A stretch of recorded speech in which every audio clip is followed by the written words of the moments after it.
tako celu noć, i tako ceo dan, i tako celu noć.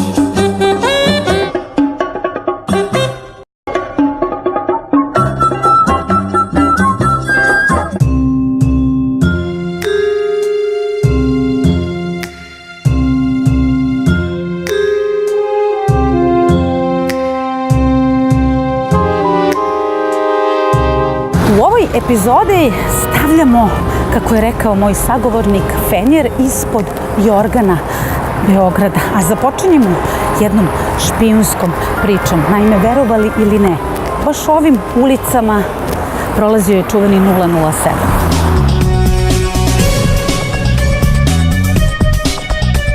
Legendarni špijun kog smo voleli. Planetarni filmski superjunak i ikona literarnih krimića. Nemilosrdno zavodljivi slamač ženskih srca i hladnokrvni tajni agent 007 sa dozvolom za ubijanje. Svojim supermoćima i oreolom magnetizma kanonizovan je poput sveca popularne kulture. No, mnogi izvori ukazuju da je Ian Fleming, tvorac James Bonda i sam bivši obaveštajac, svog junaka kreirao na osnovu 14 ličnosti iz stvarnog života. I sad, od tih 14 ljudi, jedan od najpresudnijih koji je definisao lik i delo James Bonda bio je naše gore list, Dušan Popov. Kad sam saznala da je taj kontroverzni lik od krvi i mesa filmski, a stvarno živeo u ovom našem Beogradu i da se tačno zna gde je živeo, odlučujem da tu priču istražim. Pozivam stručnog detektiva za praćenje i detektovanje obskurnih putanja junaka naše priče. Moj obaveštajac za ovu operaciju je Nenad Novak Stefanović, a lozinka za prepoznavanje je njegova knjiga Ljubavna istorija Beograda, u kojoj je pohranjeno obilje informacija o srpskom James Bondu. Da stvar bude još pikantnija, počinjem i sama da se pitam da li je reč i o mom rođaku, jer i sama sam Popov i preci su nam živeli vrlo blizu. Detektiv Stefanović zakazuje mi sastanak na uglu Francuske ulice i braće Jugovića. Saznajem i zašto. Nenade, meni je neverovatno da Beograđani pojma nemaju da je čuveni 007 žive u ovoj zgradi. To je stvarno istina. Srpski 007. Ovo je nastala zgrada u vreme tog dinamičnog razvoja Kraljevine Jugoslavije, kada je ona bila sva prožeta vetrovima ratova u najavi. I ti ratovi u najavi su porodicu Popov zahvatili i tu su dva brata, Ivan i Dušan, postali špijuni, ali dvostruki, trostruki. Ta fascinantna životna linija, usijana strašću, opasnošću, adrenalinom i luksuzom, mora da ima svoj početak. Živo me zanima kako se u stvarnom životu postaje špijun. Moj obaveštajac mi otkriva. Duško Popov rođen je u Titelu u Bačkoj uoči Prvog svetskog rata u bogatoj porodici. Odrastao je u Dubrovniku, školovao se u najeminentnijim školama engleske i francuske, a 1936. godine studira prava u Frajburgu. I tu upoznaje Johana Johnnyja Jepsena, bogatog mladića koji će mu postati najbolji prijatelj i zauvek promeniti život, a čućemo kasnije i kako. Duško je, zahvaljujući svom elitnom obrazovanju, treba da znamo, tečno govorio italijanski, nemački, francuski i engleski. Prezirao je naciste i njihov uspon na vlasti. Popov i Jepsen su prkosili nacistima, ispijajući kafe u jevrejskim kafejima sa prijateljima Jevrejima. I zato Gestapo hapsi junaka naše priče. Duškov otac, bogati trgovac, odmah poteže veze u vladi Kraljevine Jugoslavije. Nacisti ga oslobađaju i proteruju iz Nemačke.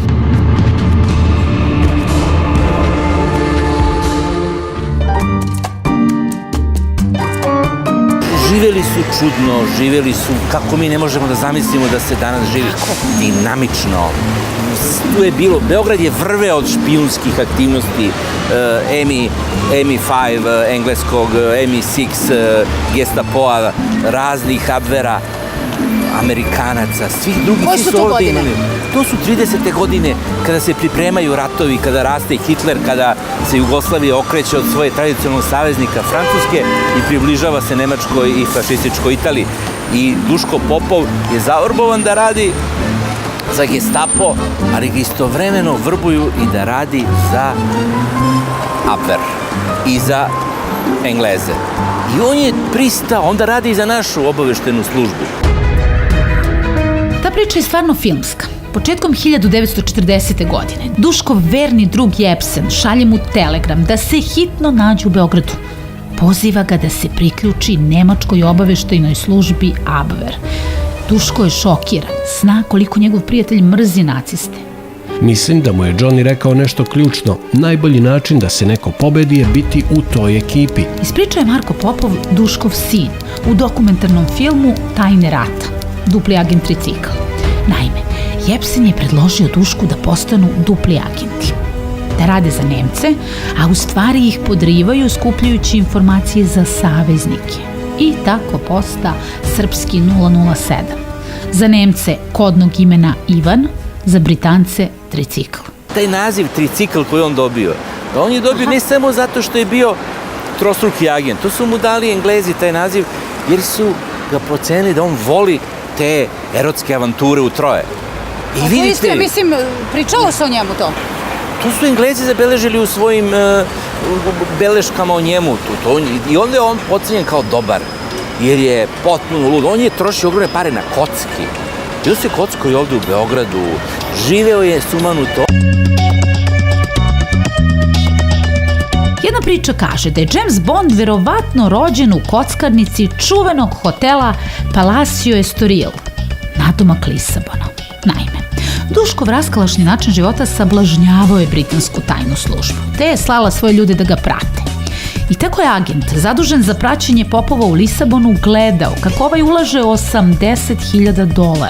Danas bi to bilo oko $640.000, kako bi naterao protivnika da odustane.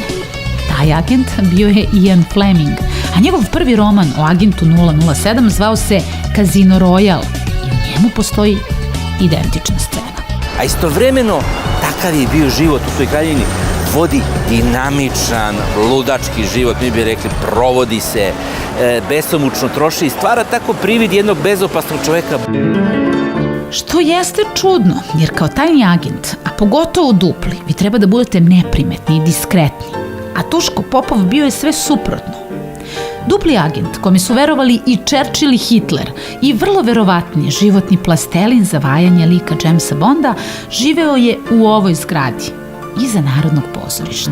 Ova je zgrada njegovih roditelja i strica, oca i strica, koji su oni iznajmljivali veći deo, ali su i živjeli ovde, su bili luksuzni stanovi koji on nešto nije voleo. On je gledao da pobegne iz roditeljske kuće, jer tu su ga išpionirali. Njihov šofer, porodični ga je špionirao radeći za Abwehr, za Nemce. I onda šta je on uradio? On je to priznao.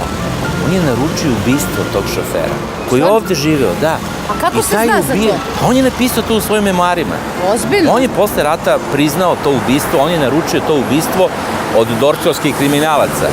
I taj njegov šofer je ubijen u ulici Cara Dušana, dole gde mu je Popov zakazao sastanak. Držao me je u naručju kao dečaka, njegova izdaja je kao maligni tumor, sada nema povratka. Napisao je Popov u svojoj ispovesti Šifra tricikl, koja je izdata 1974. godine. On je bio surov čovjek.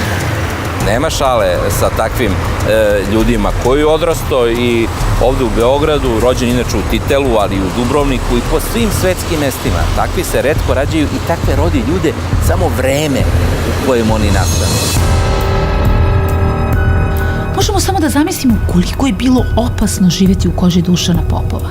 Kolika je neustrašivost potrebna da kao tajni agent radite i za naciste i za saveznike. Pa to je život na tankoj liniji smrti. I to na relaciji Lisabon-London, gde je Britancima redovno podnosio izveštaje o nemačkim planovima i dobio lažne informacije koje onda podmetao Rajhu. Hotel Palacio Estoril, nadomak Lisabona, bio je špijunsko gnezdo Evrope. Izbeg za bogataše, baš zbog portugalske neutralnosti u ratu. Tu se Duško družio sa svetskim jet setom.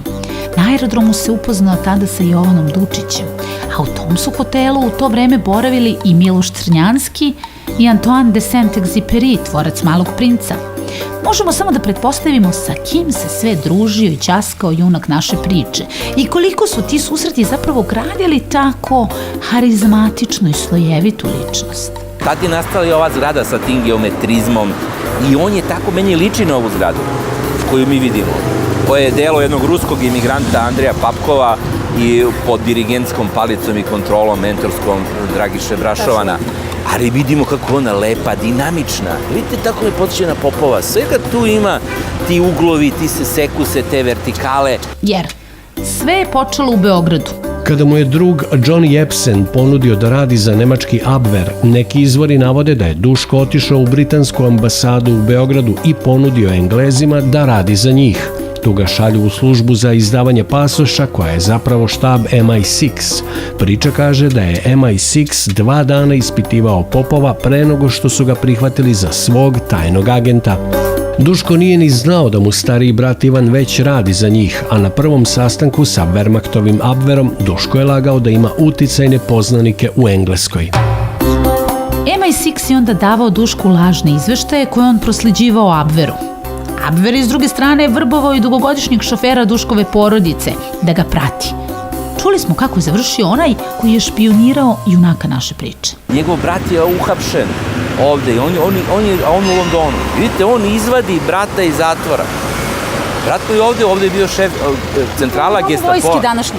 Da, tu je bila centrala Gestapoa i zatvora. Tu je njegov brat bio uhapšen. A on žive ovde. A on žive ovde. On je iz Londona organizovao preko veza agenturskih u Beogradu. On je organizovao bekstvo svog brata iz Gestapovog zatvora i njegovo prebacivanje u Englesku. I uspeo da pobegne? Da, uspeo je da ga prebaci u Englesku i tako da su oni živjeli mirno posle Drugog svjetskog rata. Živjeli su kao bogati ljudi u francuskoj rivijeri. Do kraja rata Duško od Nemaca izvukao $2 miliona, uveravajući ih da su za potrebe tajne mreže nacista u Britaniji. A onda je taj novac prosljeđivao saveznicima. Izvori tvrde da je upravo Duško Popov odlučio dan D. To jest uspeo je lažnim izveštajima da skrene pažnju nacista sa Normandije na naduvane tenkove i lažne vojne trupe, navodeći ih da misle da će se invazija dogoditi kod Kalea ili u Norveškoj. Ta akcija zvala se Fortitude. I tako su se saveznici nesmetano iskrcali u Normandiji. Znamo da je bitka za Normandiju odlučila i krajnji ishod Drugog svjetskog rata, a ovom operacijom Popov i MI6 uspeli su da sačuvaju veliki broj života. To je ta fantastična priča koje nema bez jednog vremena i nema i ni bez ove arhitekture koja je baš takva kakvo je to vreme i to je neponovljivo. Danas su neke druge priče, neki drugi špijuni kojih naravno isto ima u Beogradu puno kao i onda, ali ćemo o njima saznati za jedno 20-30 godina kako su oni živjeli. A sada znamo kako je Duško Popov živao jer je bio čovjek koji je rešio da zabeleži ono što inače špijuni ne rade. Pa je čak Pa je Fleming onda na osnovu tih beležaka napravio 007? Ne, na osnovu priča, oni su se poznavali, oni su bili zajedno zaposleni u engleskoj obaveštajnoj službi. On imao penziju engleske obaveštajne službe, ali on je plus to i napisao. Kako je Duško kao dvostruki špijun ostao živ, niko ne zna. 2-3 puta Nemci su sumnjali da radi za Englesku, ali se nekako izvukao. U ratu je dobio čir na želucu. Kad su ga pitali da li se bojao tokom rata, odgovorio je: Samo jednom od kada je rat počeo do kada se završio. Pričao je Marko Popov, sin neustrašivog špijuna po kom je nastao lik 007. Ali zašto 007? Pa, mislim, opšte je poznato, to je telefon Duškovog strica koji je živeo u Kneza Miloša ulici. Završava se 25007. I on ga je pozvao, on u nevolji, pozovi strica u nevolji. I stric ga je vadi u nevolji, bio je bogat čovjek i voleo je svog bratanca. U kući bogatog Duškovog strica biće kasnije američka ambasada. To je ta zgrada. A znate šta je još zanimljivo? Pričali smo o tome. Nije bio baš nešto naočit, neki lepotana, bio je takav playboy. A on je bio ružan, kao žabolik onako. Bio je ružan čovjek, ni visok, ni ništa. Ali je bio neverovatan playboy. On će vidjeti ga sresti sa tako lepim ženama i tamo u Portugalu gde se kocka u onom hotelu. Imao je neki magnet, mada on je privlačio žene i bogatim poklonima. Englezi se žale koliko troši. Zašto, kaže, morate da imate najskuplje, tada su bile jako skupe svilene čarape i najlon. A on je rekao, pa moram, jer tako ću da privučem potencijalne saradnice. Samo da znate, svaka žena koja je s njim ušla u neku vezu, grdno je zažela zbog toga vreme dok je bio špijun. On je bio surov. Aha, dobro. Surov. U kom smislu, fizički ili Tukao ih je. psihički? Aha. On ne krije u svojim memoarima da kad mu se ne dopadne, kad posumnja da radi neka duplo i on pretuče je. Ti memoari su toliko iskreni da se prosto pitate da li su tačni. Da. A tačni su, jer on, znate, retko ko će priznati u memoarima da je naručio ubistvo. Da, Prvo da je naručio ubistvo nečije, a drugo, on opisuje 2 ubistva. Jedno koje je naručio i jedno koje je izvršio u Nemačkoj. Ko zna koliko ih je bilo drugih, ali opisuju tu surovost prema tim ljubavnicama. Morale su da budu 100% lojalne i poslušne. Kada se Ian Fleming proslavio svojim romanima o tajnom agentu 007, časopis Publishers Weekly je napisao: Taj šarmantni, očaravajući mladi jugoslovenski playboy koji je poslužio kao uzor Ianu Flemingu da stvori lik Jamesa Bonda bio je neverovatno smeo i uspešan. Ipak, Duško Popov povodom te priče bio je uzdržaniji. To ste zaključili vi, mediji. Kada su Fleminga napali britanski mediji zato što previše slobodno prikazuje James Bonda, agenta britanske tajne službe, navodno je rekao: ne bih vam naveo njegovo ime, ali zvali su ga Tricikl. Izjavio je Duško u intervju pred kraj života, ne poričući da mu je Tricikl bilo kodno ime. Nije porekao ni to da ga je Ian Fleming neko vreme pratio tokom Drugog svjetskog rata. A kako je on završio? Šta se desilo sa njim? Mirno i lepo je umro u svojoj vili na francuskoj rivijeri kao bogat čovek sa U cvetu starosti? U 69. godini umro. Sa 30 ili 40 godina mlađom Šveđankom s kojom je imao 3 dece. Jedna divna i prelepa starost na rivijeri kakva se samo može poželeti, kao kruna jednog neverovatnog života. A kad je otišao i kako iz Beograda? On je pobegao To bila hajka neka? Odmah kad je počeo rat, 41. On je morao da pobegne. On je po zadatku otišao da špijunira, da radi u Portugalu, da radi za njih. On je posle završio kod Hoovera u Vašingtonu kao potencijalni saradnik za FBI, jer on je dobio zadatak od Nemaca da širi mrežu. Zvuči neverovatno da je Duško Popov otkrio da će Japanci napasti Pearl Harbor. Momentalno odlazi u sedište FBI-a, no u njegovu priču Hoover nije poverovao zbog Popovljeve reputacije ozloglašenog ženskaroša. Naime, Hoover je smatrao da Duško špijunira Amerikance da bi Nemci finansirali njegov luksuzni stil života, pa je ignorisao upozorenje o napadu na Pearl Harbor. Par meseci kasnije, 7. decembra 1941. godine, možemo samo da pretpostavimo koliko se Hoover pokajao što ga nije poslušao. A jedino je mogao da radi tako na 3 razboja i sa mnoštvom žena. To mu je bila obsesija. Zato i pričamo o njemu kao delu ljubavnog života Beograda. Duško Popov i James Bond imali su zajedničke strasti. Skup život, brza kola, kocku i pre svega žene. Pamti se Duškova veza sa čuvenom francuskom glumicom i lepoticom Simone Simon, koja je i sama bila poznata po svom burnom ljubavnom životu. Možete je vidjeti u čuvenom horor filmu Ljudi mačke. Posle rata prestao je da se bavi obaveštajnim radom. Živeo je kao i celog života, ekstravagantno i glamurozno. Ženio se 2 puta i dobio 4 sina. Pred kraj života je napisao memoare Špijunaža i kontrašpijunaža. Njegovo svedočanstvo o Pearl Harboru izazvalo je oštre polemike u Americi, gde je FBI pokušao da zabrani štampanje. Sve podatke o Duškovim aktivnostima posle rata preuzeo je FBI. Tek početkom 21. veka sin Marko Popov uspeo je da od službe MI6 dobije pristup očevom dosijeu. I sad zamislite sina koji lista biografiju svog oca od impozantnih 2870 strana. Uverio se u to da su sve priče o njegovom ocu istinite. I to znači da i nekadašnji Dušanov kolega Fleming imao sasvim pouzdane izvore kada je avanture agenta 007 ovekovečio u svojim romanima. Šta više, o legendi svetske špijunaže do sada je napisano na desetine knjiga, a Duškovo ime našlo se na listi 10 najvećih britanskih agenata svih vremena.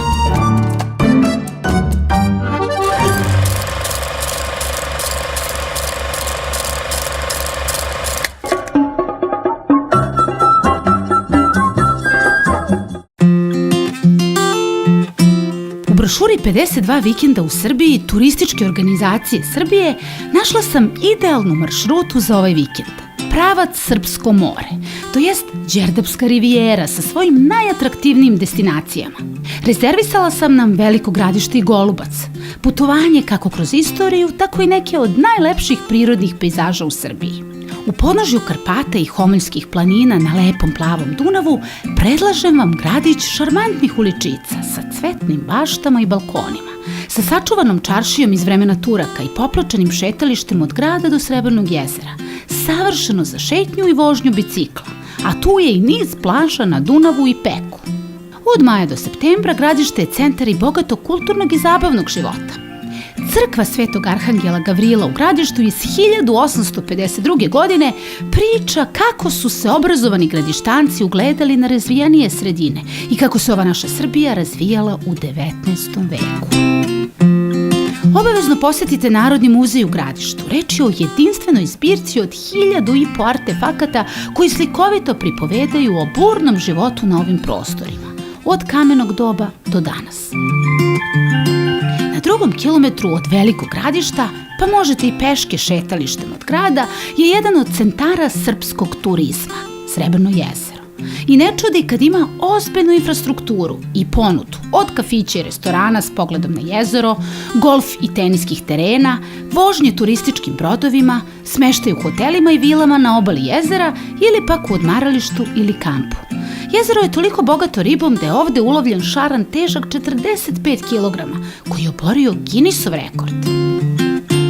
A na kamenoj litici, nizvodno od Smedereva, stoji srednjovekovna tvrđava Ram iz vremena turskog sultana Bajazita II. Moćno utvrđenje oko koga su se lomila koplja mnogih carstava. 2 kilometra niže je rimsko nalazište Lederata, koje otkriva tragove Kelta, Avara i Slovena.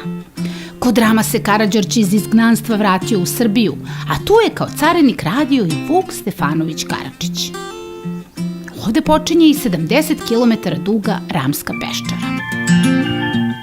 Na ovom potezu obiđete i čuveni manastir Nimnik iz vremena Kosovskog boja, koji je bio spaljen za vreme Kočine krajine, a obnovljen za vreme Miloša Obrenovića. Tu je bila jedna od prvih ovdašnjih škola. A ako posjetite Nimnik, poslužit će vas medom i hladnom izvorskom vodom. A jedan od najlepših pejzaža na čitavom Balkanu je mesto gde je Dunav najširi, te izgleda kao pravo more.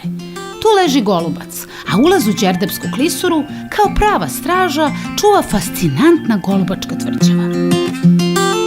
Golubačka tvrđava planski je izgrađena u 14. veku na visokoj steni na ulazu u klisuru, jer se odatle pružao najbolji pregled na čitavu okolinu. Osmougaona Šešir kula, nekadašnje pristanište grada, simbol je jedna od najatraktivnijih turističkih destinacija u Srbiji, zbog novootvorenog posetilačkog centra i vodičkom službom koja će vam otkriti sve tajne ove moćne tvrđave. Čuveni manastir Tumane iz 14. veka, zidan uoči kosovskog boja, spava u predivnom prirodnom ambijentu netaknute prirode. Zadužbina je Miloša Obilića, a čitava okolina manastira predstavlja spomenik prirode izuzetne lepote, te ste na ovom mestu pretplaćeni na mir i tišinu. Na Đerdapskoj rivijeri mora se probati pasulj gradištanac, golubački smuđ i riblji kotlić i jedinstveni grilovani vlaški bareni sir. Znate kako se kaže, hedonizam jača organizam. Međunarodni festival turističkog i ekološkog filma Sila Fest u Velikom Gradištu održava se u avgustu i septembru. U julu su Carevčevi dani, a u Golupcu takođe u julu održava se i Veliki sajam Dunava. Dobrodošli!